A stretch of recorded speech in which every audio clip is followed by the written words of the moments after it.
Bien.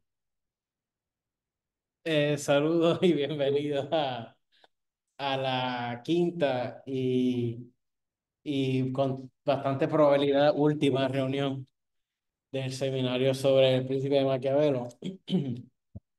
Digo con toda probabilidad porque si son demasiados cabos sueltos los que quedan, pues tenemos, digamos, tal vez una sesión de ñapa, dependiendo cómo estén los ánimos. Pero realmente mi intención es tratar de cerrar por lo pronto hoy con una especie de promesa de pago de que igual de aquí a cierta cantidad de meses o igual de aquí a finales de año o a principios del año que viene, igual yo me animo y hago esto mismo, tres, cuatro sesiones y en esa ocasión pues solamente discutimos tal vez los discursos sobre Tito Livio, si es que les quedara sed por la obra maquiavélica. Por asuntos de rigor, estamos grabando, estamos en el 11 de septiembre, estamos teniendo esta reunión en una modalidad dual o híbrida, en esta ocasión nuevamente, estamos físicamente aquí, el doctor Jesús Manuel Hernández y este servidor, Manuel Almeida, en las instalaciones de la Liga de Cooperativas de Puerto Rico.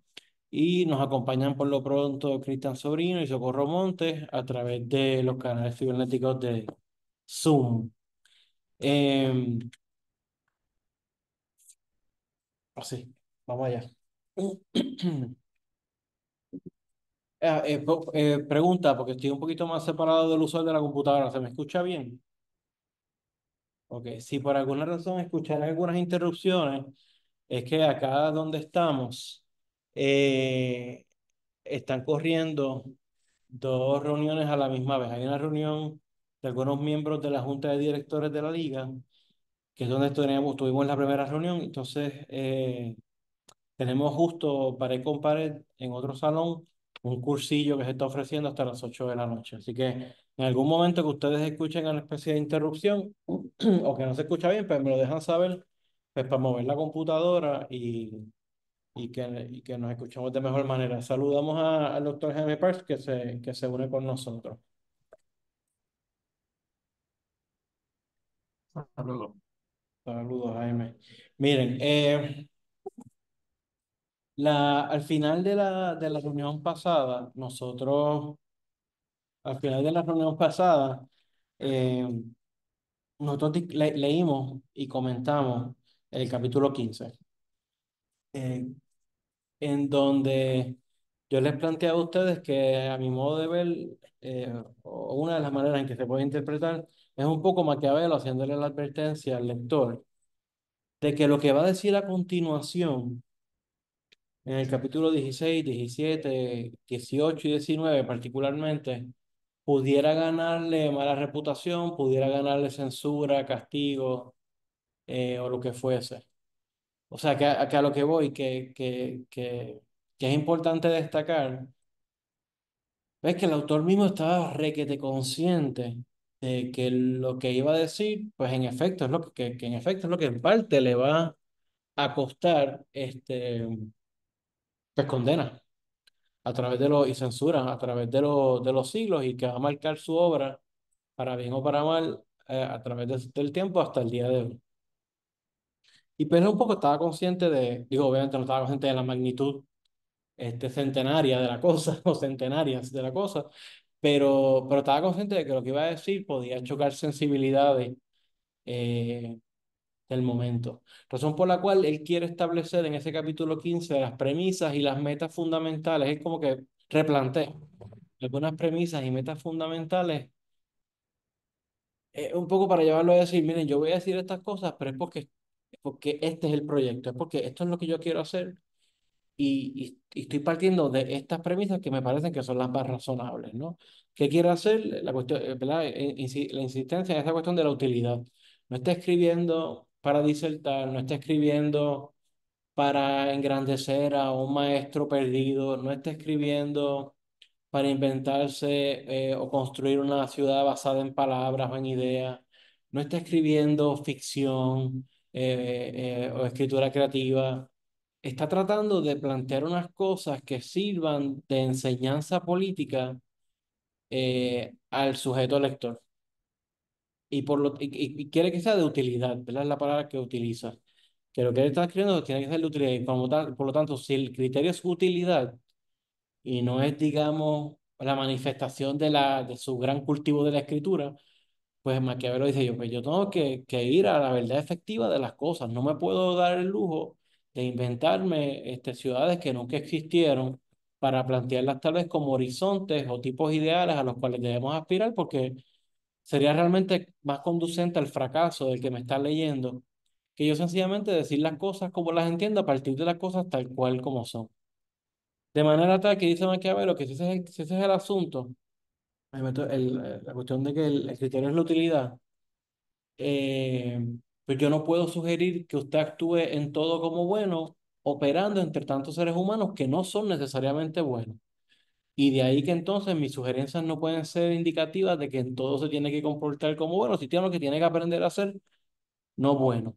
¿Ah? Y no voy a repasar todo el argumento, pero sí planteamos de cómo esa reticencia, esa renuencia más bien de Maquiavelo de operar o de articular el asunto como aprender a ser no bueno y ser no bueno solo cuando sea necesario, era una manera en que se dejaba entrever que para Maquiavelo el registro de la moral tradicional y el registro de la política son dos registros distintos que tienen sus valores particulares, sus vicios particulares, sus virtudes particulares, de manera tal que lo que es no bueno en política no tendría por qué necesariamente ser considerado como malo en el registro moral, porque son dos registros distintos que se refieren a dos realidades distintas.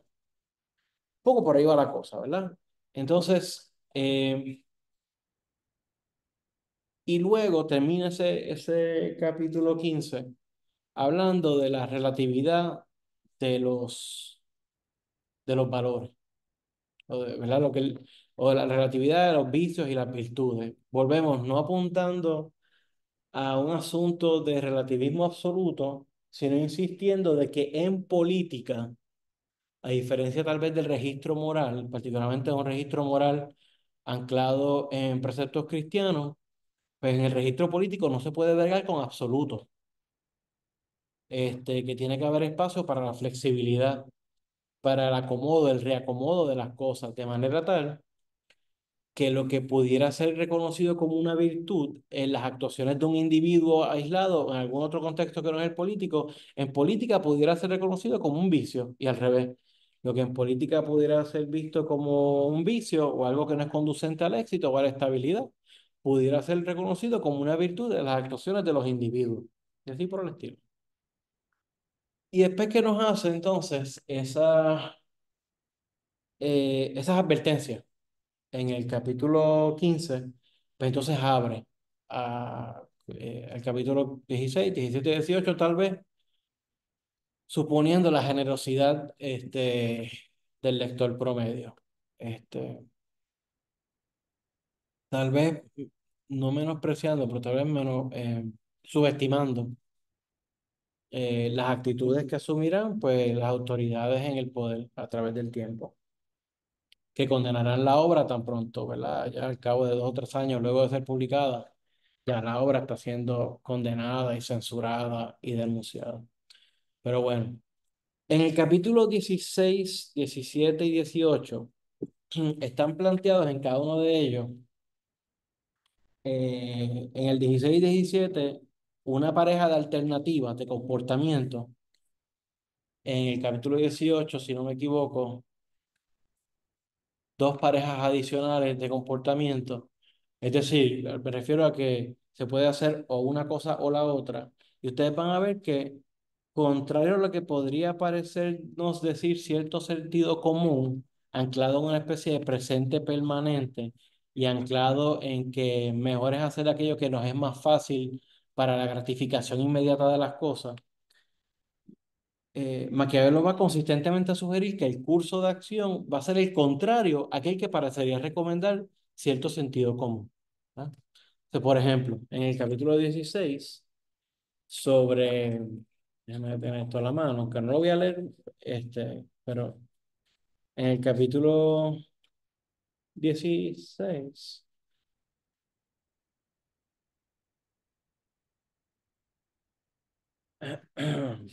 sobre sobre el ser liberal o ser parsimonioso o avaro.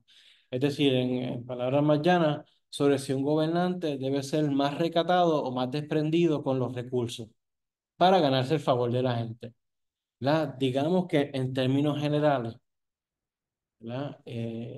Y más nosotros que vivimos en regímenes que se pretenden de ser democráticos liberales y que además están anclados en culturas políticas con fuertes elementos de patronazgo y de clientelismo, pues cierto sentido común te diría, bueno, pues si tú eres gobernante, pues gástalo, gasta la cantidad de recursos, hacer lo más liberal posible en los recursos, porque es la forma más fácil de tú ganarte el favor de la gente, ¿no? Poco comprando a la gente, proveyéndole servicio tras servicio tras servicio, o proveyéndole bien tras bien tras bien. Y aunque Maquiavelo te va a decir de que hay instancias, de que hay circunstancias particulares, como por ejemplo cuando tú estás recién has venido al poder, cuando estás en el proceso de tratar de hacerte el poder, hay momentos en donde sí te conviene ser lo más liberalmente, lo más liberal con los recursos posibles hacia tus súbditos o próximos súbditos, pero es para echar raíces rápidamente. Pero en términos de estabilidad, las sugerencias no, o sea, porque lo que en un primer momento los súbditos tuyos pueden identificar como que tú estás siendo avaro o estás siendo egoísta o lo que sea, al cabo del tiempo, ¿verdad? Maquiavelo un poco le escribe cierta sapiencia a la gente con que al cabo del tiempo van a lograr llegar al entendido de que, espérate, es que el príncipe está consciente de que los recursos no son infinitos, y como los recursos no son infinitos, si él hubiese gastado proveyéndonos bien tras bien, tras bien, tras bien, consistentemente los recursos se iban a acabar y se iba a haber visto obligado ¿a qué? A meter la mano en mi bolsillo, ¿verdad? A subirme los impuestos, a tocar mi hacienda. Y Maquiavelo va a decir en dos o tres ocasiones a través del príncipe cosas como la que va a decir en el capítulo 17 o 18 de que un ser humano primero perdona la muerte de un padre a que le toquen su hacienda, ¿verdad?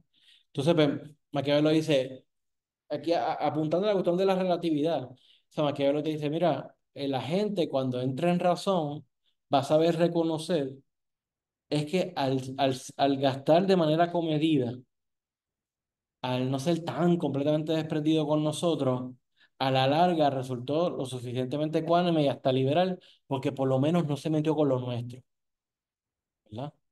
Este, eh, lo que por si acaso, ¿verdad? No quiere decir nuevamente que hay circunstancias, ¿verdad? Maquiavelo te va a decir, mira, si como parte de un conflicto o un conflicto bélico, una guerra, tú derrotas a otra comarca y pues como parte de esos despojos, pues sí, tú sé lo más liberal que tú quieras, porque esas cosas son como un bonito, ¿no? O sea, tú no contabas con eso, o sea, no son riquezas con las que tú no contabas, digamos. Y tú puedes ser todo lo desprendido del mundo con riquezas que no eran tuyas, sino que tú te has hecho de ellas como despojos de una conquista o lo que sea. Pero que en términos generales lo que conviene es, eh, es más bien ser liberal, ¿no? Pequeñísimo paréntesis, cuando yo doy esto para un público más de recién iniciados a la cosa, pues y más cercano en tiempo al ejemplo que voy a dar, yo decía, pues miren cómo este asunto de dar y dar y dar y dar, proveer servicio tras servicio tras servicio, y de momento verte en la obligación de que estás quebrado y no puedes brindar más servicios, como la gente lo resiente. Y yo siempre daba el ejemplo, pues todo el mundo sabía que Aníbal Acevedo Vilá iba a coger la pela más grande que había, ¿verdad? Que había cogido candidato a alguno, que trataba de llegar a la reelección y que termina cogiendo con Luis Fortuño y que no tenía nada que ver o muy poco que ver con la presencia de un posible caso federal, sino que era el asunto de que pues en ese cuatrenio, y no es que todo se lo esté adjudicando al susodicho, pero en ese cuatrenio acontece la imposición del IVU dentro del cual él marcha incluso porque se ponga el más alto. Es en ese cuatrienio que el agua no se subía, la tarifa del agua no se subía en 30 años. Pero cuando se sube la tarifa del agua se sube en 60%. Y la gente pasó de pagar 2 o 3 pesos el agua al mes a pagar 28, 27, 30 pesos. Es en ese contexto que se encarece el petróleo, post el ataque a las Torres Gemelas y la intervención en Afganistán, en el Medio Oriente. Y ahí es que la gasolina en Puerto Rico va de 29, 32, de 33 a 39, a 43, a 44, y sigue subiendo hasta los precios que, ¿verdad? Que hemos visto hasta tiempos recientes. es el cuatrenio en donde se suben finalmente también los peajes, es el cuatrenio del gobierno dividido, es el cuatrenio, o sea, es un cuatrenio en donde los golpes materiales al bolsillo de la gente fueron tan y tan brutales, ¿verdad? Y tocaban las cosas más fundamentales: transportación pública, gasolina, agua, luz eléctrica, el IBU, de la compra general de todo, que todo el mundo sabía bueno, el estimado es que cerca de 200.000 populares no votaron por su candidato. Este, nada, yo siempre, pues nada, vi ese ejemplo, pero es para dramatizar un poco a lo que apunta Maquiavelo. O sea, si tú provees servicio tras servicio, o si tú eres liberal y desprendido e irresponsable con las finanzas públicas, ¿qué tú haces cuando se te acaban los chavos? ¿Ah? Este, y en tiempos de Maquiavelo, pues te puede costar la cabeza, te acaban. En el caso un sistema electivo moderno, pues te cuesta la reelección, ¿verdad? Este, y aunque uno sabe, para hacer un punto adicional, ya que usé el ejemplo de Acevedo Vilá, y aunque uno sabe que de las cosas que yo mencioné, que implicaron aumentos en el costo de la vida de la gente, no todo era producto de sus acciones directas como gobernador. Sí, algunas de ellas sí, pero algunas fueron en responsabilidad compartida con una legislatura que pertenecía al partido de oposición, otras eran por las fuerzas internacionales. Recuerden que aunque nosotros vivimos en regímenes liberales y que pretenden ser democráticos, nosotros todavía para muchas cosas nuestro imaginario político está alimentado por la cuestión, por el imaginario monárquico y principesco. Es decir, cuando usted piensa usualmente en el gobierno, a pesar de que se supone que sean los parlamentos y las legislaturas los cuerpos que más nos representen, la gente en qué empieza, en el uno que manda supuestamente, es el gobernador o la gobernadora, y pues se le atribuye y se le impone pues toda la carga de responsabilidad por las cosas buenas y malas que pasan. Pero lo que voy insistiendo es que Maquiavelo en este capítulo, ¿qué hace? Pues plantea, y con las debidas justificaciones y explicaciones, lo que parecería ser contraintuitivo a lo que otra persona recomendaría como un poco para salir del paso. En el capítulo 17 hace algo parecido. Es en el capítulo 17 que se plantean no solamente una pareja de alternativas en el comportamiento del gobernante, sino dos. Por un lado, sobre la conveniencia o no de ser excesivamente cruel o ser excesivamente clemente, por un lado, y luego si es más importante ser amado o temido. Al respecto del asunto de la crueldad y la clemencia, volvemos a la cuestión de la distinción entre el registro moral y el registro político, ¿verdad? Maquiavelo te dice, en política, una clemencia excesiva por parte del gobernante, si la percepción que se cultiva por producto de sus acciones es que el que gobierna es blandengue, es flojo, tiene la mano muy suave, apenas castiga, es demasiado permisivo, si eso, que en términos generales, ¿quién no prefiere una persona más clemente que cruel? No, pues la gente en regular, tú dices, pues mejor ser clemente, pero eso a nivel de la interacción individual. Porque entonces, en términos ya del ejercicio del mando y del gobierno, si esa excesiva clemencia en tus actuaciones lleva, por ejemplo, a incentivar en que más rápidamente un país extranjero te invada o que se suscite insurgencias internas y eso implica un derroche bestial de sangre o la conquista de nuestra comarca por otra gente e implique también muertes y 20 cosas, pues esa actuación clemente en el presente, porque también hay un asunto de temporalidad, esa actuación clemente en el presente pudiera redundar en ser una verdadera y efectiva crueldad en el futuro. Y de la misma manera, al contrario, si tal vez una actuación aparentemente cruel en el presente, que sienta una pauta, que dé un ejemplo, que meta miedo o que proyecte grandeza o que proyecte fuerza, en el presente pudiera lucir como una terrible crueldad. Pero si esa crueldad en el presente a la larga es conduciente a una situación de mayor estabilidad y seguridad para el territorio, pues esa crueldad en el momento será revalorada al futuro como una verdad, como una verdadera clemencia.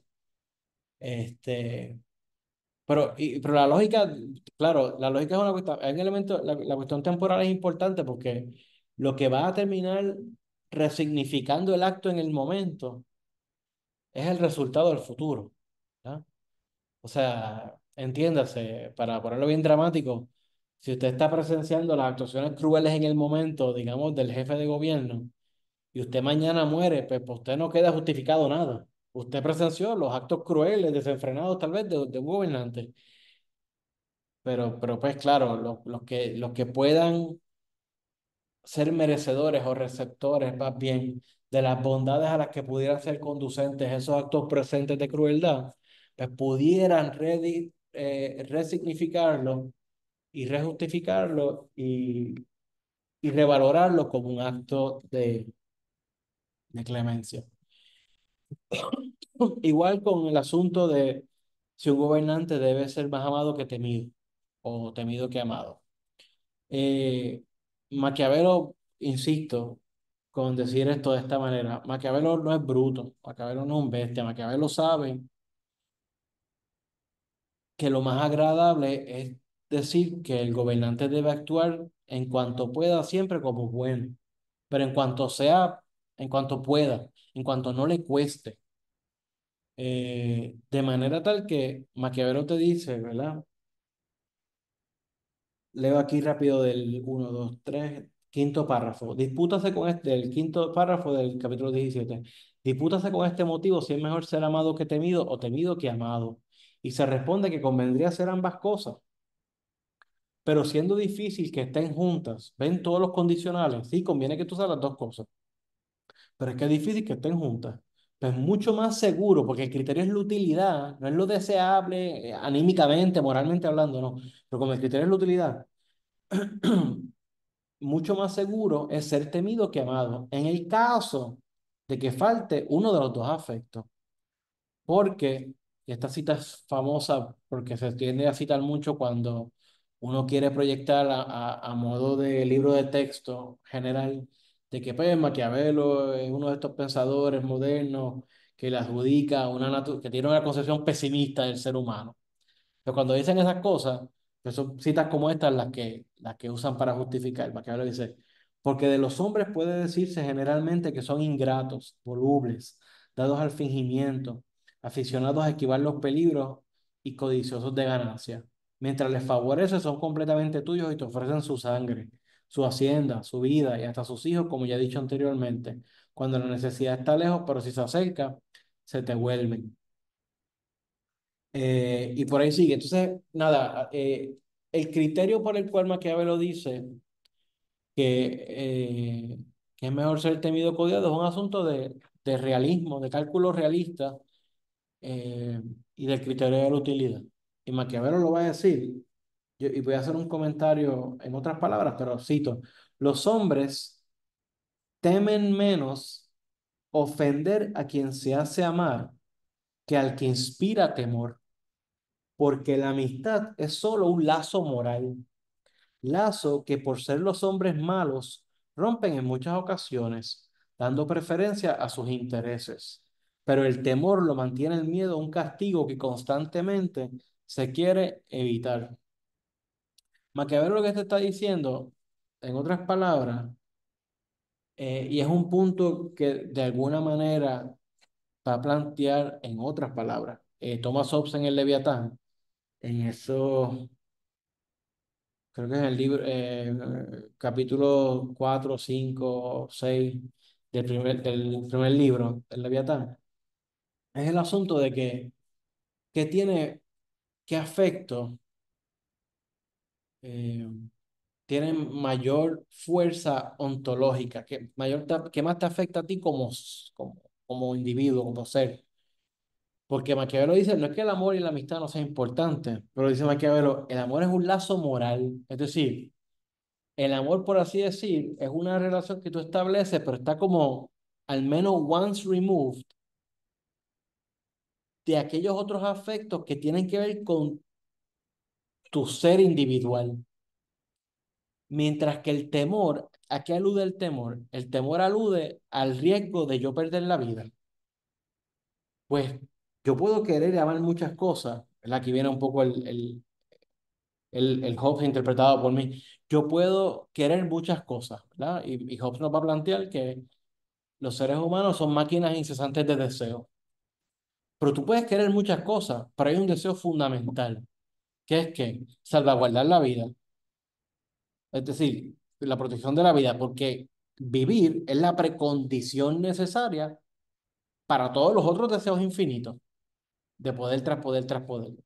Pero Maquiavelo te está diciendo algo un poco que pata de alguna manera con eso. O sea, porque es mejor ser temido que amado. Porque es que, lo voy a decir de una manera hasta aún más distinta, que suena feo, pero Maquiavelo te está diciendo, mira, a ti primero, realistamente hablando, primero te va a hacer daño alguien que te ama, que te quiere, que te estima, que es tu amigo, antes que alguien que te teme realmente. Porque el amigo te va a traicionar y puede ser doloroso para ti y puede ser doloroso para él. Pero pues, ¿qué puede pasar? Se puede fastidiar la relación y puede haber sufrimiento y puede haber 20 cosas. Pero eso está dispuesto primero a sobrellevarlo un amigo, el traicionarte, el hacerte daño, que una persona tomarse el riesgo de hacerte daño si verdaderamente te teme porque sabe que se está exponiendo a que tú le hagas daño de vuelta y que en última instancia siempre está presente la posibilidad de la muerte. Y por lo tanto, eso, mi preocupación por la integridad mía, física, de mi vida, puede más que cualquier lazo, como dice Marcelo, cualquier lazo moral que se establece posteriormente. De manera que si el cálculo es la seguridad, la estabilidad, la utilidad, es mejor ser temido que amado. Si es que hay que escoger, ¿verdad? Porque Maquiavelo pone ese condicional, ¿sabes? Porque puede ser que no tengas que escoger, pero si hay que escoger entre ser temido o amado, mejor ser temido que amado. Ah, añade Maquiavelo, pero no odiado, ¿verdad? No, sí, pero no odiado. Este, y añade en el párrafo que le sigue que el temor no excluye pues el afecto, ¿verdad? Y eso no hay que haber leído a Freud, pero lo que hay es que más o menos haber vivido o con un cuidador o papá o mamá para tú saber que hay veces que tú puedes amar a tu pariente, al que te cuidó, a tu mamá, a tu papá, al que fuese. Pero por ejemplo, si uno de los dos es la figura disciplinaria, pues tú seguramente dices, ah, pues yo amo a papi o yo amo a mami. Pero eso no excluye que, pues yo le tengo temor o yo le tengo respeto a mi papá. Porque sé que si yo me prospaso, digamos, viene el correazo, o viene la bofeta, o viene el tapaboca, o viene el qué cosa, ¿no? Y en ningún momento, y los chamacos, los jóvenes son bien crueles acá adentro, y a veces explicitados, pero muchas veces uno reprime acá adentro. Y no solamente se cuela el temor, se cuelan sentimientos hasta más fuertes de animosidad en contra de, ¿verdad? Lizzie Borden, ¿El qué? Lizzie Borden, ¿te acuerdas? Eh, Terrible, ¿no? eh, Ella eh, guardaba todo ese tipo de cosas y luego, pero lo que voy es que, pero que no esté excluido, ¿verdad? Tú puedes, pues francamente, temerle a alguien y que no excluya el afecto, y pues, para eso están las relaciones de parentesco básicas, las cuales uno usualmente se cría. Eh, Capítulo 18. Este capítulo menciono que es uno que es utilizado cuando hay alguien que quiere tratar de justificar en que Maquiavelo se encuentran, en que en el Príncipe de Maquiavelo se encuentran los orígenes de, de la doctrina de la razón de Estado, de la invocación de un estado de excepción, y la implementación de medidas que de ordinario serían hasta contrarias a las que operarían en el régimen, pero dentro del estado de excepción, porque la meta en última instancia es salvaguardar la integridad del Estado y el territorio. Pues lo que quieren es defender que los orígenes de esa doctrina de la razón de Estado están maquiavelos, pues usan este capítulo. Particularmente ese pasaje que está contenido en el tercer párrafo que dice, no debe pues un príncipe ser fiel a su promesa cuando esta fidelidad le perjudica y han desaparecido las causas que le hicieron prometerla. Si todos los hombres fueran buenos, y aquí, de paso, aquí Maquiavelo volviendo a justificar el por qué está diciendo lo que está diciendo y cómo lo está diciendo. Si todos los hombres fueran buenos, no lo sería este precepto, entiéndase. Si yo partiría de la premisa de que todos los hombres son buenos, pues no diría lo que voy a decir, pero como no todos los hombres son buenos, pues voy a decir esto. Pero como son malos y no serán leales contigo, tú tampoco debes serlos con ellos. Jamás faltarán a un príncipe argumentos para disculpar el cumplimiento de sus promesas. Y se habla de que hay que usar el lenguaje figurado de los antiguos y que el gobernante debe tener un buen juego de pie y apelar a la imagen del centauro, mitad hombre, mitad bestia, el hombre representando el uso de las leyes, la bestia a su vez apelando a la ferocidad y la fuerza del león y a la astucia y la prudencia del zorro y apelar a la naturaleza que convenga dependiendo de la circunstancia. Y aquí, maestro, aquí Maquiavelo dice, pero es indispensable saber disfrazar bien las cosas y ser maestro en fingimiento, aunque los hombres son tan cándidos y tan sumisos a la necesidad del momento que quien engañe encontrará siempre quien se deje engañar. Y brinco más abajo cuando dice, no necesita un príncipe tener todas las buenas cualidades mencionadas, pero conviene que lo parezca. Hasta me atreveré a decir que teniéndolas, las cualidades, y practicándolas constantemente son perjudiciales y pareciendo tenerlas resultan útiles. Lo serán, sin duda, el parecer piadoso, fiel, humano, religioso, íntegro, y aún el serlo, pero con ánimo resuelto, ser lo contrario en caso necesario. Yo sé que se capta, pero voy a redundar. La razón por la cual es más conveniente que encarnar realmente esas cualidades, piadoso, fiel, humano, religioso e íntegro, que mejor que tenerlas realmente y actuar a partir de ellas, que es aparentarlas, es porque si tú eres verdaderamente piadoso, si tú eres verdaderamente fiel, si tú eres verdaderamente humano, si tú eres verdaderamente religioso, si tú eres verdaderamente íntegro, no vas a poder mentir, no vas a poder incurrir en una crueldad bien utilizada. No vas a poder hacer cosas que en la política, en el ejercicio del mando del gobierno, siempre es posible que uno tenga que hacer dependiendo la configuración de las circunstancias a las cuales uno está operando. O sea que en ese sentido, si tú las encarnas, conviene hasta que no las encarnes verdaderamente y más que las aparentes. Este, ahora, aquí yo quiero añadir un puntito rápido, no me voy a detener mucho, pero es esta noción de maestro en fingimiento, ¿verdad? La, que es una imagen bastante lograda. Fingimiento, deriva de la finta, ¿verdad? Y alude a un movimiento del uso de la espada. Por ejemplo, es una expresión que se usa hoy día todavía en ¿cómo se llama el deporte de la esgrima? Primo. Gracias. De la esgrima. Eh, y la finta en el grima es un movimiento en el cual tú haces con la muñeca como que vas para un lado para cogerle zángano al oponente y el oponente parece que tú vas a atacar por ahí, pero entonces viras la muñeca por otro lado y lo rematas por el lado. Pero aparte de la imagen que implica combatividad, eso es un mero detalle aquí por darlo, es la cuestión esta de que, y lo menciono porque es que continúa en alguna medida con nosotros aún hoy, que vuelvo y leo, pero es indispensable saber disfrazar bien las cosas y ser maestro en fingimiento, aunque los hombres son tan cándidos y tan sumisos a las necesidades del momento, que quien engañe encontrará siempre quien se deje engañar.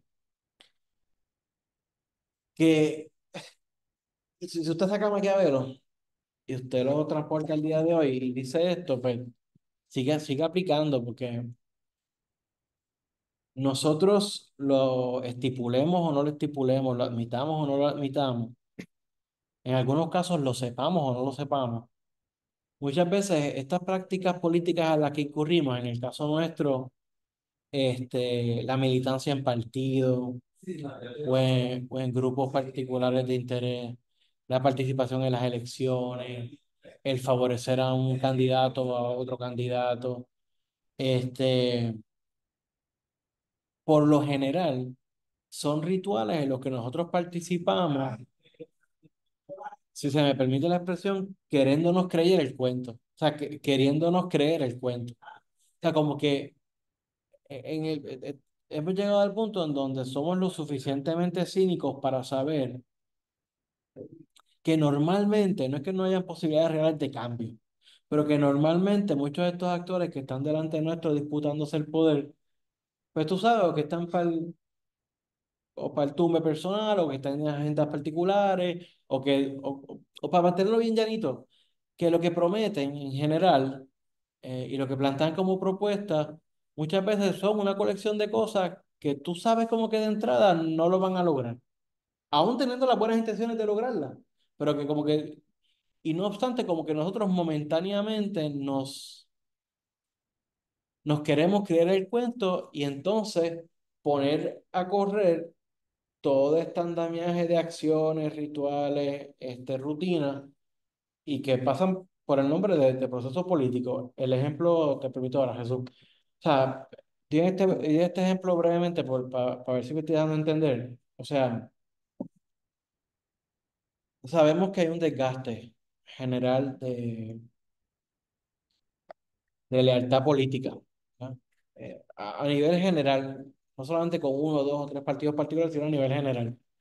Y es un fenómeno contemporáneo de las democracias liberales a través del mundo de los últimos 30 35 años, y se corrobora en tendencias estadísticas, se corrobora en los términos electorales, se corrobora en un montón de maneras. Pero bueno, pero además de eso, eh, voy a hablar de algo empírico, porque me consta, eh, que es anecdótico, pero no deja de ser cierto. Estaba este grupo de señores, y digo señora porque no había ninguna mujer presente, este grupo de señores de cierta edad que todos los jueves, viernes, miércoles, jueves, viernes se reunían en los banquitos al frente del McDonald's en el primer piso de Plaza Las Américas. Y uno de ellos era el papá de un amigo mío, ex funcionario de servidores públicos, uno de ellos de la Autoridad de Energía Eléctrica, otro acueducto, otro yo no sé dónde, y estaban todos jubilados y pues no querían estar encerrados en las casas, supongo, y se reunían entre ellos cuatro o cinco todos los viernes y todos los jueves, ahí en Plaza Las Américas, a hablar a los banquitos frente a McDonald's. Y yo sabía que uno de ellos era bien popular, había uno que otro que era PNP, había otro que se cantaba pipiolo, o sea, que uno sabía dónde estaban más o menos ubicados, pero cuando uno pasaba por esas reuniones diarias, la manera en que ellos podían establecer unos entendidos comunes para no pelear, era como que todos partían de la premisa de que no importa que tú militaras en el Partido Popular o en el Partido Nuevo Progresista o en el Partido Independentista, todos roban. O sea, ese era el entendido. Y lo hacía la palabra, no, todos se roban hasta los clavos de la cruz, mira cómo el PIB le carga las paletas a aquel, mira el PNP esto, mira el Partido Popular esto. Y era como que la forma de ellos como que poder no irse o sea, poder estar en paz compartiendo. Es decir, tenemos diferencias, pero estamos todos de acuerdo que supuestamente todos son los corruptos. Ese era un poco el sentido común a partir del cual ellos operaban.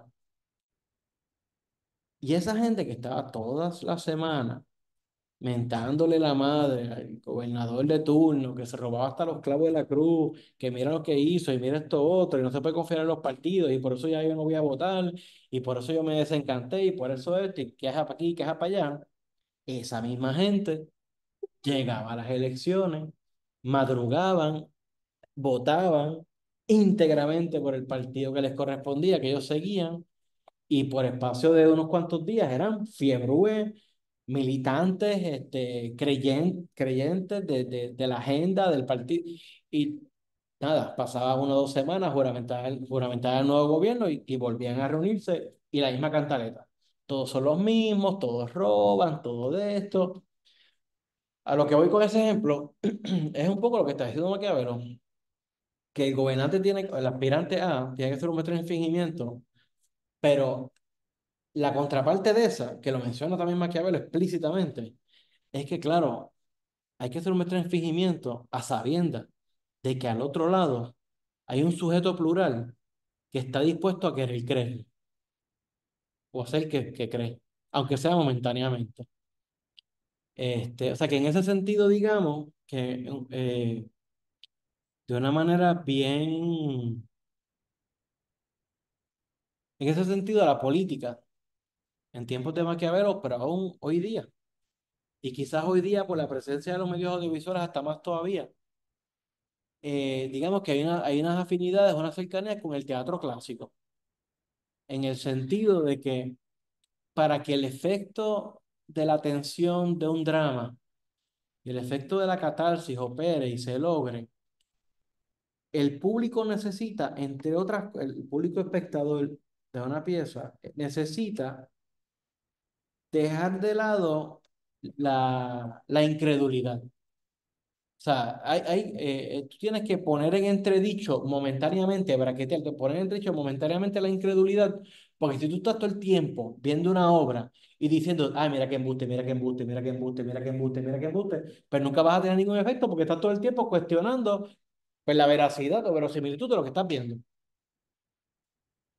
Pues en parte en política también es así. O sea, muchas veces, y no, yo sé que estoy generalizando, pero obviamente ustedes sabrán que operará más en unos casos que en otros, en algunos individuos más que en otros, pero que en gran medida hay un elemento ritualístico y teatral de la política que implica que aunque sean momentáneamente grandes grupos de personas, tengan también que dejar de lado cierta incredulidad para momentáneamente participar de la manera en que vayan a participar, se corran unos procesos y luego al día siguiente volvemos a la habladuría nuestra de como de costumbre. Sí, eso. Ese, el suspension of disbelief de Coleridge. Es que de cual, literalmente eso en mi mente lo que estoy traduciendo por la puesta en entredicho de la incredulidad. No, yo lo que puedo decirte, Gracias. él no devierte mucho cuando dice esto mismo que citaste, que quien engañe encontrará siempre quien se deje engañar. No es de cierta forma, pregunto, un human being, una naturaleza humana que es, o sea, que espera que lo engañen y le gusta engañar. Pregunto.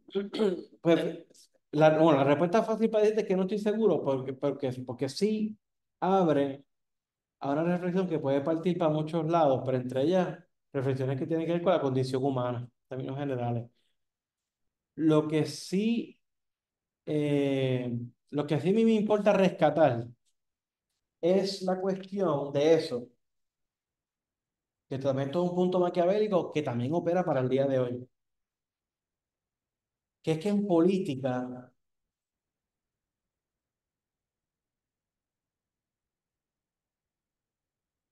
política, las apariencias, o sea, hay unas diferencias epistemológicas, digamos, en cómo uno opera con la política, con cómo uno opera en el campo de la investigación científica. En la medida en que en la política lo que se construye aún a partir del juego de apariencias puede tener un efecto objetivo y de manera que se constituya en la verdad a partir de la cual la gente opera. Mientras que, según una cierta epistemología tradicional, pues la apariencia es una cosa y la realidad es otra. En política no. En política muy bien, la realidad puede estar constituida por efectos objetivos, producto de ficciones puestas en práctica o apariencias puestas en En práctica. ese sentido opera esta película. Por lo menos así lo planteo yo. Porque uno puede elaborar más, pero ya sería como que tal vez habría esa discusión más en términos más generales a los seres humanos. Y volvemos, porque como, además de que como sé que estoy generalizando, Ok. este, Estoy generalizando, pero por si acaso yo no me estoy sustrayendo de lo que estoy diciendo.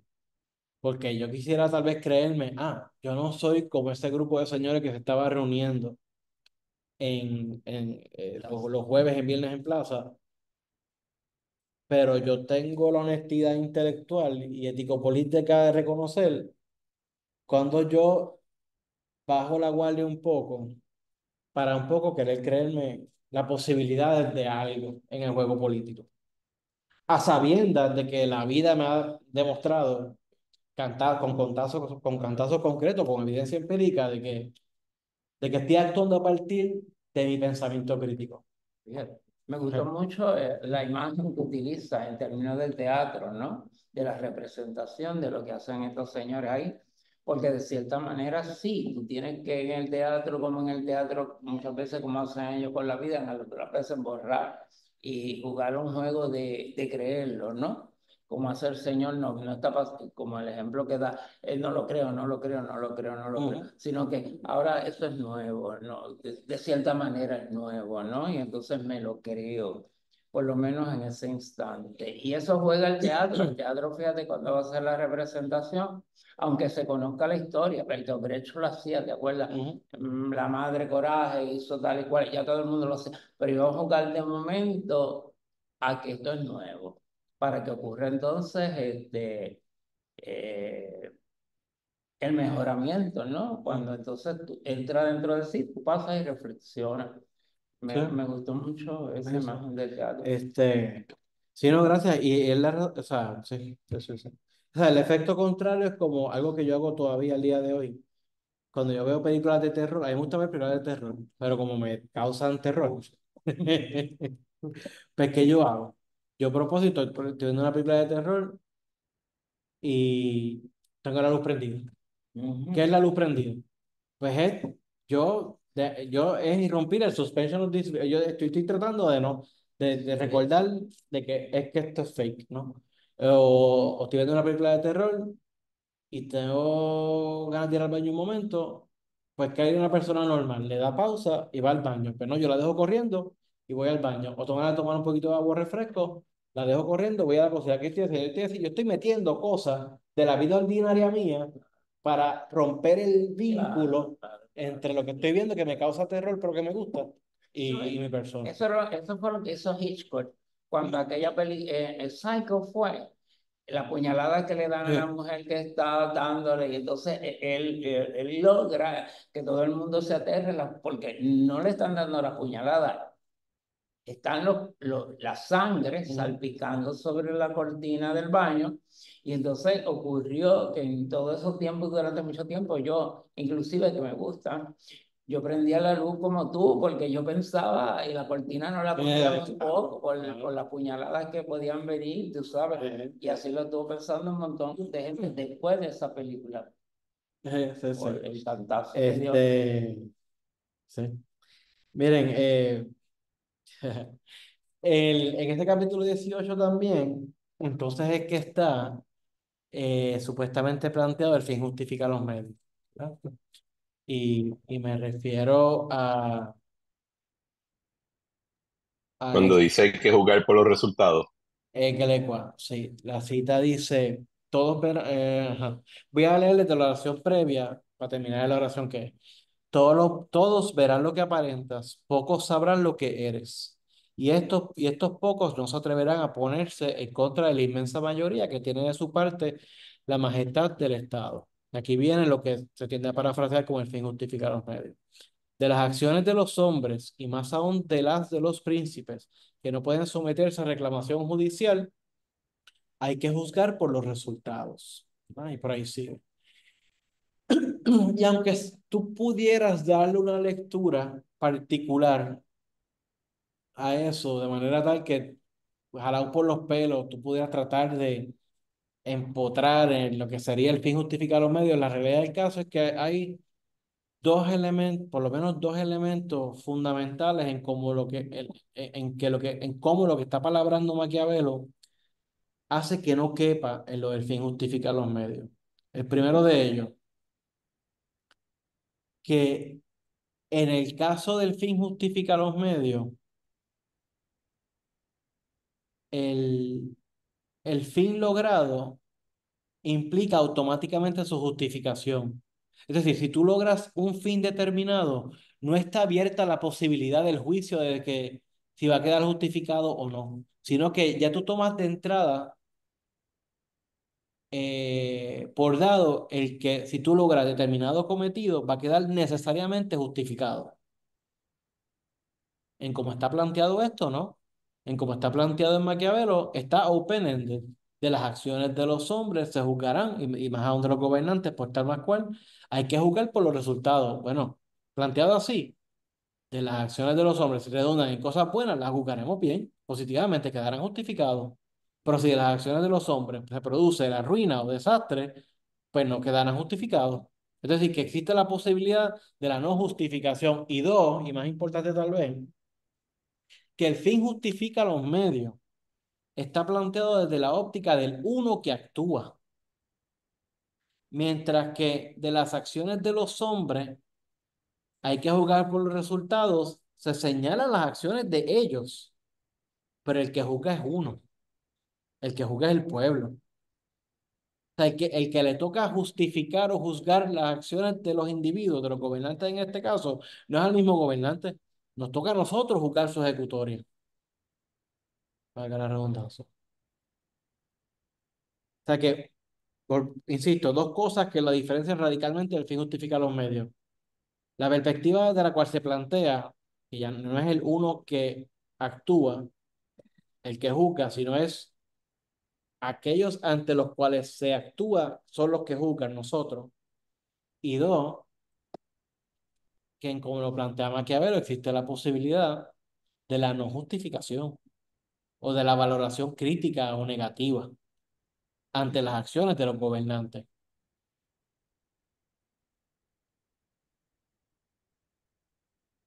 Y ahí hay un contraste porque él habla en esa oración de los que no se pueden someter a un juez Ujú.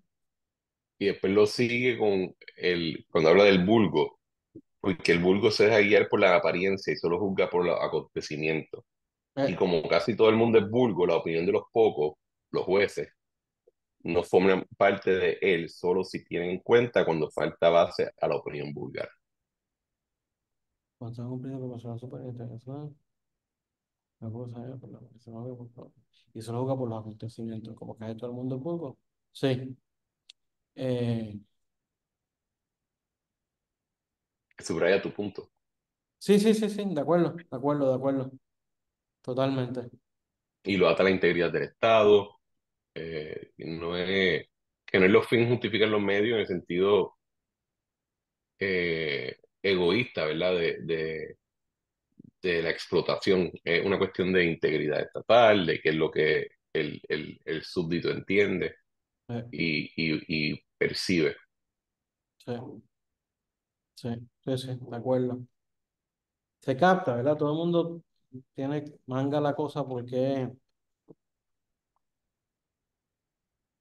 razón por la cual, digamos que pues yo juego con esta noción siempre de que aunque Maquiavelo no dice el fin justifica los medios, pues a ver, si uno quisiera suponer que el espíritu de esa expresión está presente, pues es de una manera figurada, este, y sería entonces uno añadiendo esa interpretación de que pues ese fin último tal vez entonces sería la unificación del territorio como precondición para su liberación. Pero que en el texto, pues Maquiavelo no dice tal cosa. Y que volvemos, no solamente que no dice tal cosa, sino que contradice la carga de política del poder irrealista que, que tiene esa expresión clásica del fin justifica los medios. Eh, Voy a brincar el capítulo 20, perdón, capítulo 19. Ahí sí quiero señalar que tiene unas continuidades ese capítulo con, con el capítulo 9 porque se habla bastante de la importancia una y otra vez de contar con la bondad del pueblo, el cariño del pueblo, la amistad del pueblo. Este, Da algunos consejos bien concretos que aplicamos hasta el día de hoy que va desde que de las cosas buenas las hagas tú, las cosas malas te legales la culpa y la responsabilidad a tus funcionarios, una cosa así. Pero en este capítulo 19 la importancia de siempre acudir al pueblo para validar tu posición de fortaleza. Eh,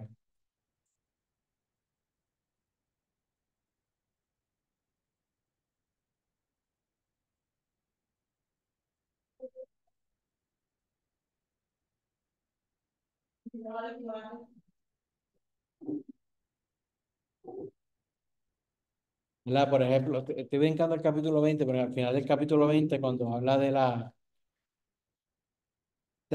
utilidad de tener fortaleza, ¿no? De tener fuerte, en ese penúltimo párrafo, la mejor fortaleza es el afecto de los pueblos, porque por muchas que tengas, no te salvarán si te odian tus súbditos, que nunca faltan a los pueblos cuando se sublevan, extranjeros que les socorran. Al final, antes y después, le hubiera sido de mayor seguridad el cariño del pueblo que la fortaleza.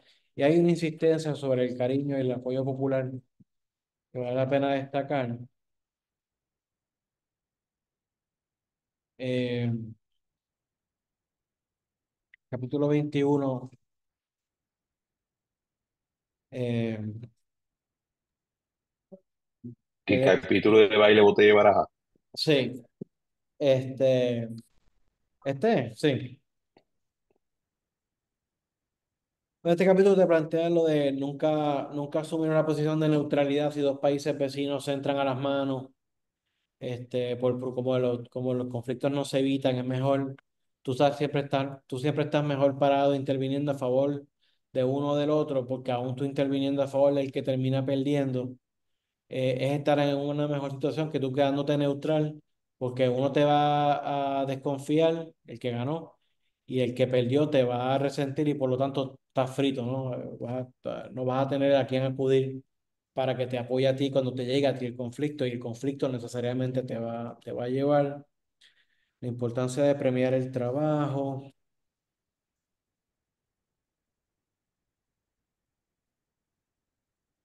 Y ya habíamos adelantado un poco la clase pasada, la reunión pasada, los capítulos 22 y 23, sobre los secretarios de los príncipes y luego sobre los consejeros, eh, y de cómo tanto tener buenos secretarios como tener buenos consejeros en última instancia delata la sapiencia o la prudencia del, del gobernante, este, la capacidad que tiene el gobernante del discernimiento, ¿no? Si puede discernir por sí mismo, si por lo menos puede reconocer el discernimiento de los otros, o sea, un estúpido, que ni una cosa ni la otra.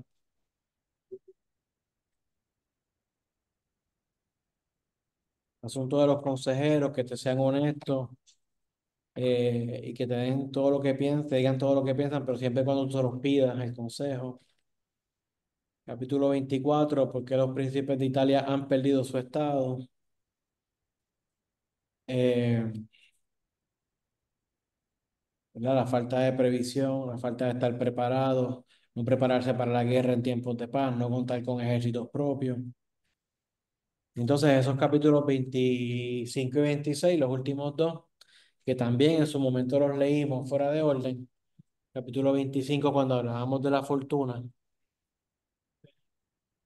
y el capítulo 26 con la declaración de intención, política abierta, haciendo un llamado a la salvación de la patria, ¿no? A la unificación del territorio como condición para su liberación de las fuerzas invasoras extranjeras.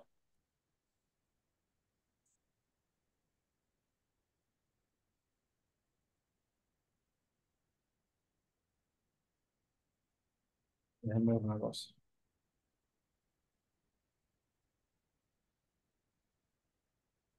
De hecho, en términos de, si, en términos formales, yo le había dicho pues que el capítulo 15 habría este otro bloque de capítulos que tienen que ver sobre la conducta de los gobernantes. Eso formalmente acaba con el capítulo 23. Cuando ustedes ven el capítulo 24, si se fijan, miren cómo empieza, ¿verdad? Se titula ¿Por qué los príncipes de Italia han perdido sus estados? Pero comienza el texto. Bien observadas las presentes reglas, harán que un príncipe nuevo reine en sus estados con tanta seguridad como si los tuviese por herencia, porque sus actos son mucho más observados que los de un hereditario, de los de uno hereditario, y cuando los súbditos los ven virtuosos, no se atreven contra el soberano. Al contrario, les inspira mayor afecto que el príncipe por derecho de sucesión, pues les preocupan mucho más las cosas presentes que las pasadas, y si las presentes son buenas, las aplauden y no buscan variaciones, acudiendo a la defensa del príncipe mientras observe tan recomendable conducta. Nada, y sigue por ahí, pero lo que voy es que ya ese capítulo 24 al principio comienza diciendo, o sea, es decir, empieza como a recapitular. Sabemos, ya por así decir, el grueso de lo que tenía que decir en sustancia se ha dicho. Entonces, el capítulo 24 es, pues, por qué hemos llegado a donde hemos llegado, en términos de bancarrota y ruina. Capítulo 25 la cuestión de la fortuna. Capítulo 26 un último rememorar el porqué de la ruina y lo desastroso que hemos sido en el arte de la guerra.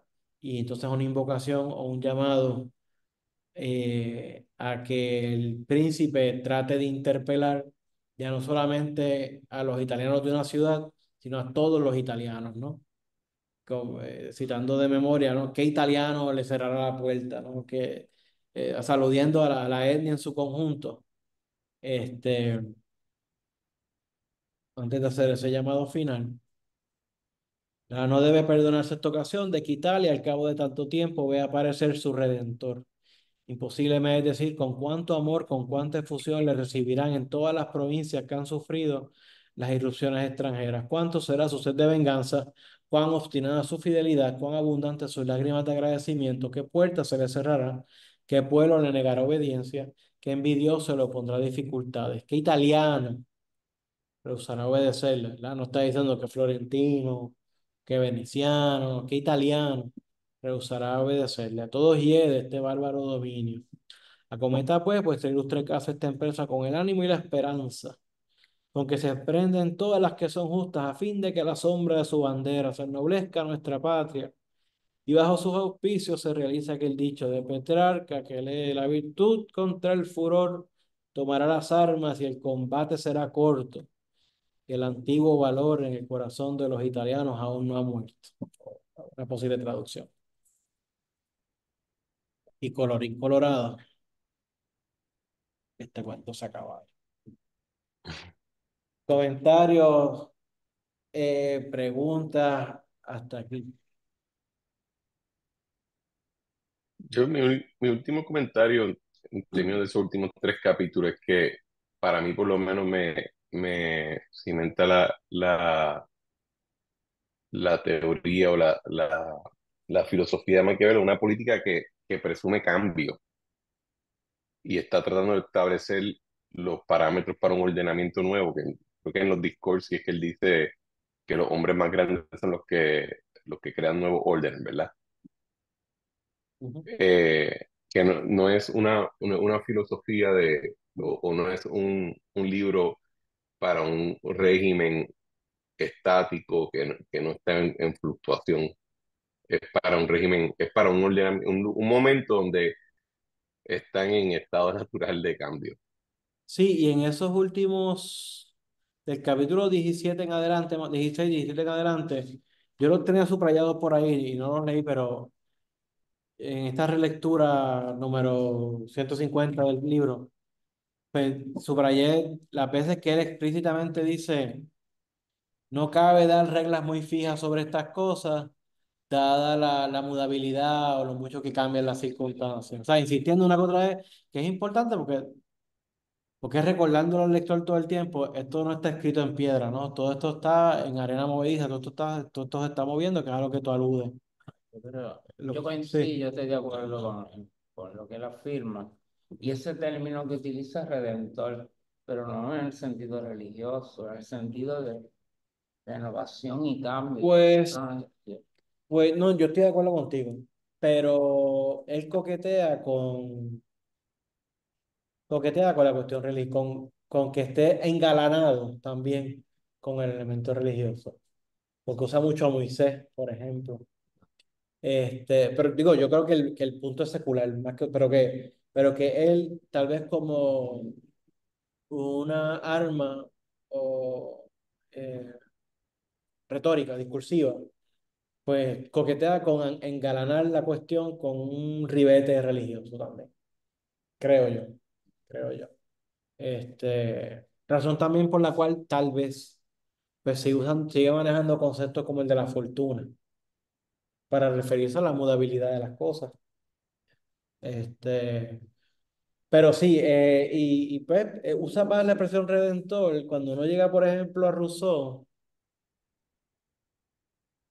no es en no es en el segundo discurso, creo que es en el contrato social, ya no es la figura del redentor, es la figura del legislador, que es esta figura que él le llama legislador, pero realmente es un artificio, es un artificio, es un mecanismo ficticio para hablar de este punto de comienzo, marcar este hito del antes y después a partir del momento que se funda la ciudad, que realmente no hace referencia, aunque no sé si este es el caso de Maquiavelo, pero en el caso de Rousseau, que no hace tanta referencia una persona en verdad que le toca hacer eso, sino más bien es algo que toma el lugar de señalar el momento de institución de un determinado ordenamiento.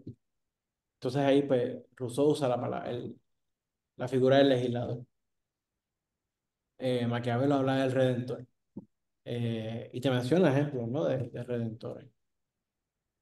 Me quedo con las ganas yo, eh, pero va a tener que esperar un poco, de realmente meterle el diente a los discursos sobre Tito Livio. Vamos a ir ya bajando la cuesta. Por si acaso, antes, para que conste esto en la grabación, por si acaso, cualquier cosa pasa, si mañana se acaba el mundo, para que la gente sepa lo que sobrevivan, cuál iba a ser la intención de esto. Tenemos por ahí merodeando la posibilidad bien real de que entonces próximamente, no sé cuán próximamente, pero próximamente, así como Jesús Manuel dio un seminario antes de sobre el Militamiento Gastón, pues Cristian Sobrino ofrezca uno sobre el Leviatán de Hobbes. Yo tenía uno pendiente sobre Pero cuando sea la... eh, la próxima. yo no sé si, Cristian, tú tienes, aunque sea ojo por ciento, una fecha tentativa de aquí a 2 meses, de aquí a 3 meses, al principio de año. Si no es, si no empieza para octubre, probablemente tiene que ser el principio del año que viene, porque yo no voy a poner a la gente a leer al Leviatán en diciembre y en Acción de Sí, sí, Gracias. sí. Está bien. Pero sí, para el próximo, bueno, es que ya estamos en septiembre, de verdad. Sí, claro. Y Sí, ya, ya el año casi se acabó, Sí, sí, sí, sí. sí, sí. Así que, porque en Puerto Rico se acaba el año en San Gil, así que Sí, posiblemente sería mejor sí, quizás es enero. mejor en enero, y sí, es verdad. Nada, si tú no tienes inconveniente, pues piénsalo como para enero, en la segunda sí. mitad, bueno, por las razones obvias de todo. Y entonces, pues se me ocurre que después que tengamos ese seminario y no están agotados de teoría fuerte así, pues volver a Maquiavelo y retomar entonces solamente los discursos sobre Tito Livio. Sí, y lo otro es para que vean, porque yo estoy seguro de que casi todos, si no todos, casi todos de ustedes habrán leído en su momento El Príncipe de Maquiavelo, y vean lo mucho que se le puede sacar una lectura inmanente de los textos al asunto, ¿no? O sea, muchas veces esto es un texto que por la brevedad material del texto, pues hay gente que lo despacha en 1 o 2 semanas, pero leído con detenimiento y sacándole sangre a la piedra, por así decir, ven lo mucho que puede rendir un libro. Digo, con esta riqueza, ¿no? Y leyéndola con estas herramientas y de esta manera, este, que les espero que les haya sido de provecho. Para mí fue de provecho releerlo. Así las cosas, voy a tomar una última foto.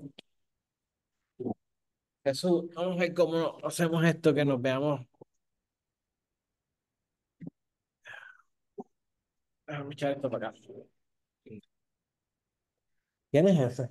Tengo que ver allí quién es ese. ¿Quién? Una figura importante del cooperativismo que no sé quién es. Nos está acompañando un caballero allá atrás. Y vamos aquí a hacer esto. 1, 2. Y ahí está. Voy a parar la grabación. Entonces les recuerdo, todos ustedes tienen mi teléfono, ¿verdad? Pero estoy pausando la grabación.